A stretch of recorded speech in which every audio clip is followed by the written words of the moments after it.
All right, so Saudi Arabia is currently continuing in their efforts to sports wash, which is basically just them attempting to get in on a lot of international sporting events to try to normalize themselves among the global community, to try to downplay their human rights abuses and their genocide in Yemen. And basically one of the most recent events that they have tried to launch is called the Live Golf Tour, which is basically supposed to replace the PGA Tour as one of the largest golfing tours in the world. And we've had some pretty big notable golf players who have joined this, people like Phil Mickelson, but more recently we've had even some politicians like former President Donald Trump who are trying to get in on this Saudi blood money. So I'm going to play you a clip here of him speaking at one of the events which was hosted at one of his golf courses, where he basically comes out and says that, well, nobody really got to the bottom of 9/11 or Saudi involvement in it, so who's really to say whether or not that this is immoral. So let's go ahead and watch this clip here. Well, nobody's gotten to the bottom of 9/11, unfortunately, and they should have, as to the maniacs that did that horrible thing to our city, to our country, to the world. So nobody's really been there, but I can tell you that there are a lot of really great people that are out here today, and we're going to have a lot of fun, and we're going to celebrate, and money's going to charity. A lot of money's going to charity. And you have really the best players in the world, many of the best players in the world, and soon you'll probably have all of them, because remember this, if there's a merger, the people that didn't come, they will never get anything except a thank you from people that took advantage of them. I've known these people for a long time in Saudi Arabia, and they've been friends of mine for a long time. They've invested in many American companies. They own big percentages of many, many American companies, and frankly, what they're doing for golf is so great. What they're doing for the players is so great. The salaries are going to go way up. The PGA was not loved by a lot of the players, as you know, for a long time. Now they have an alternative, and nobody would have ever known there was going to be a gold rush like this. All right, so, he kind of says the quiet part out loud there at the end, right? Nobody thought there was going to be a gold rush like this, and that's really what this is all about. It's pretty gross enough that a lot of these top players who already make millions and millions of dollars, and I'm not a big, golf fan, but I do understand that the PGA Tour has had its problems in terms of how they treat a lot of their non-top star players or whatever, but turning around and then going and accepting Saudi blood money is pretty fucking disgusting. There's really no excuses for these people. Some of them are going out and signing $100 million contracts with the Saudis, and clearly Donald Trump is trying to become a part of that gold rush, as he called it there. So it's just shameless, corruption in the case of Donald Trump, which we'll get to here in a second. But in the case of all of those other golf players, I don't think there's really any excuse whatsoever to be, signing up for this Live Golf Tour, because again, this is 100% an effort by the Saudi government in order to cover up for their war crimes, in order to cover up for their human rights abuses, plain and simple. So that in and of itself is pretty much a problem. But for a former president to go and sign on to this, and not only that, but apparently he was also bringing around the presidential seal on his equipment that he was using, so tying directly the U.S. government to this sports washing event, that also adds another layer to this. But Donald Trump was called out by victims of 9/11 and their families in a press conference that they did, so I also wanted to play this clip to hear a little bit about their criticisms of this event. The president looked me in the eyes and said, yes, I'm going to help you, and I'm going to help the families. The next day, his administration then declared those same documents, these, state secrets, thus blocking the families from seeing what we now know as the facts regarding 12 senior Saudi government officials. I only spoke about 3 today. Further, on September 17th, 2016, while campaigning, the president, Mr. Trump, acknowledged the Saudi role in the attacks. He said, who blew up the World Trade Center? It wasn't the Iraqis, it was Saudi Arabia. He went on to say, let's open the documents.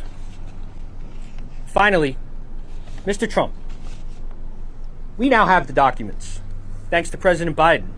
Simply, you lied to our face, and you've continued your bullshit comments as recently as yesterday in your ESPN interview.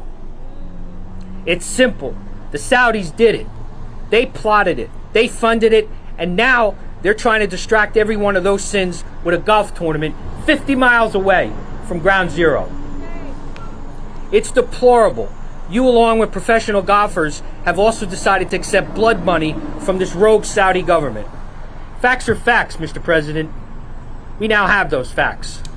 Yeah, so he's 100% right. In terms of like the actual substance here, Trump 100% understands the role that the Saudi government played in 9/11. I mean, they were one of the, if not the primary source of funding for Al-Qaeda, right? 15 of the 19 hijackers were from Saudi Arabia. We know these things. These are facts. And, in addition to that, we had the leaked documents or the released documents under President Biden, which did connect top Saudi officials to their roles in 9/11. So 100%, if any country is responsible for 9/11, it's Saudi Arabia, right? It wasn't Iraq, it wasn't Afghanistan, the two countries that we invaded and then, dumped billions and billions and trillions of dollars really into these wars to go and, massacre innocent civilians overseas, to wage these endless wars that got countless troops maimed and, killed in battle for absolutely no goddamn reason whatsoever. So in terms of like the actual substance of the claims, we know that the Saudis were the most responsible for it of any country on earth. And, Donald Trump coming out here and saying, well, nobody knows who, got to the bottom of this, or nobody knows who was really responsible for 9/11. That's bullshit because, again, as he pointed out in that clip, he has said previously that the Saudis were the main proprietors of 9/11. He said that openly, especially when he was running in 2017 and 2016 on the campaign trail. So we know that he knows this. It's not like this is some sort of a surprise to him. So he's just straight up bald-faced lying. And on top of that, I mean, look at the guy right here. This is the roughest I have seen Donald Trump in a minute here. I mean, he literally looks like his face is melting off in this clip, but that's kind of a side point. But a little bit back to 9/11 and the Saudi connection to that, just to really hammer it home here, beyond the funding of Al-Qaeda and other extremist terrorist groups around the region and around the world, beyond just the connection of top Saudi officials to their role in 9/11 and planning and funding it, etc. We also had this. I mean, this happened in 2018, right? Saudi Arabia appeared to threaten Canada with a 9/11 style attack in a feud over human rights. And here's the ad that they were running, right? Sticking one's nose where it doesn't belong. As the Arabic saying goes, he who interferes with what doesn't concern him finds what doesn't please him. And they literally have a plane, an Air Canada plane, heading straight for this tower here, okay? So, I mean, listen, they're rubbing it in people's faces. They're not even hiding the fact that they did play a role in 9/11. And the fact of the matter is, we chose to invade Iraq, we chose to invade Afghanistan, but especially Iraq, for the same reason that we didn't invade Saudi Arabia, and that is for oil, right? We invaded Iraq to gain control over their oil supplies, and we didn't invade Saudi Arabia because they just so happened to be a somewhat, amicable oil partner in the region for the United States under the Bush administration especially. So we specifically avoided accountability for this regime because we happen to have good trade deals with them. We happen to have a connection with them in terms of managing of their oil supplies. So that's it at the end of the day. That's why we decided to invade Iraq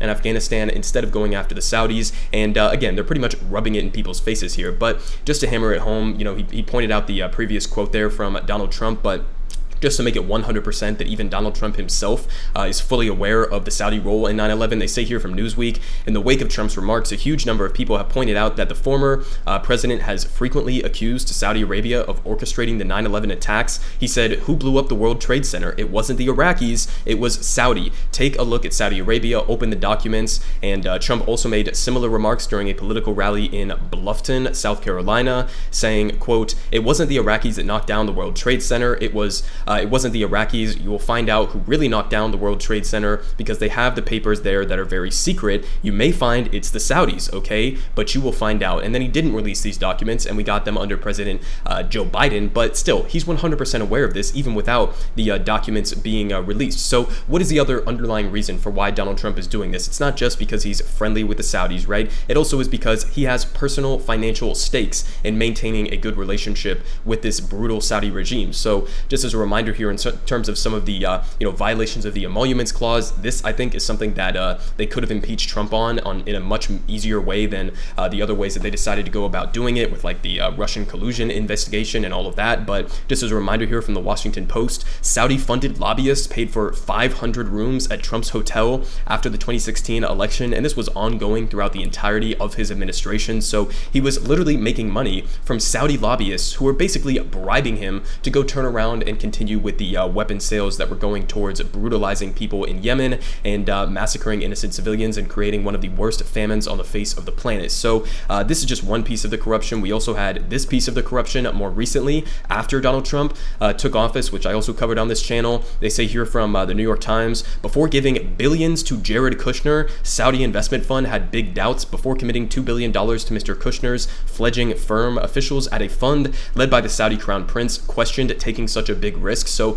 they literally dumped in billions of dollars into Jared Kushner, okay, the son-in-law of the president of the United States, dumped $2 billion into his bullshit investment fund, which even Saudi officials, their investment managers, were saying this guy has no credibility whatsoever in terms of deserving this money and being a reliable investor, but we're still going to give him this money because if Donald Trump takes back the White House in 2024, we are then going to have an even closer personal relationship so that we can continue with the intelligence support, the military support, the equipment support, the funding support for Saudi Arabia and their ongoing genocide in Yemen. So I mean, at the end of the day, this is pretty much like just a story of some of the most disgusting corruption that you could possibly imagine, both in terms of the individual golfers who are deciding to sign on to this tour, but also in terms of the former president of the goddamn United States deciding to openly promote this tour with the presidential seal, mind you. I mean, that's kind of just a tangential point that makes it worse, but still choosing to promote this live golf tour on his own properties, while he's also behind the scenes, him and his family members and his son-in-law are making billions of dollars off of the Saudis with this direct relationship that in turn is continuing to fuel the same exact genocide in Yemen and the war crimes and the human rights abuses that this regime is doing on a regular basis. Now, this also ties into the Biden administration because, as I've talked about on this channel, Biden and his administration are choosing to follow in the exact same footsteps of Jared Kushner's so-called peace plan in the Middle East, which was entirely bullshit and it completely discluded the Palestinians from the table and basically is just going to be an arms deal with Israel and Saudi Arabia, the UAE, and a couple other Gulf states. So, I mean, the Biden administration carrying full throttle in Trump's footsteps in terms of Middle Eastern policy, absolutely disastrous, is not going to make the American people safer. And that's not just my opinion. That is the previous opinion of Joe Biden's current Secretary of State, who back under the Trump administration literally wrote an entire op-ed describing in detail how catastrophic this Jared Kushner Middle East peace plan is. But still, they're following exactly in his footsteps and, you know, assuming that Trump or Ron DeSantis or somebody else takes back the White House in 2024, these types of relationships are going to continue. You know, think about this in context of us like rejecting Russian oil imports to the United States, turning around, going and getting on your hands and knees, fist bumping Mohammed bin Salman and begging them for oil instead, as if they have any moral high ground in terms of human rights abuses or war crimes. It's all just a complete fucking scam, but this is the United States empire for you. It does not matter if there is a democracy in any country. It does not matter if there is a, you know, extreme violations of human rights or war crimes that are going on. If you just happen to be a good trade partner with us, if you happen to be amenable to U.S. multinational corporate interests, then we are going to be your friends and we are going to, you know, promote your country, help to whitewash your crimes, and, you know, exactly as Trump is doing and Biden is doing right now, continue to promote a regime that brutally murders journalists like Jamal Khashoggi, that is continuing a genocide in Yemen, and has absolutely no respect for the so-called human rights that Biden claims to support.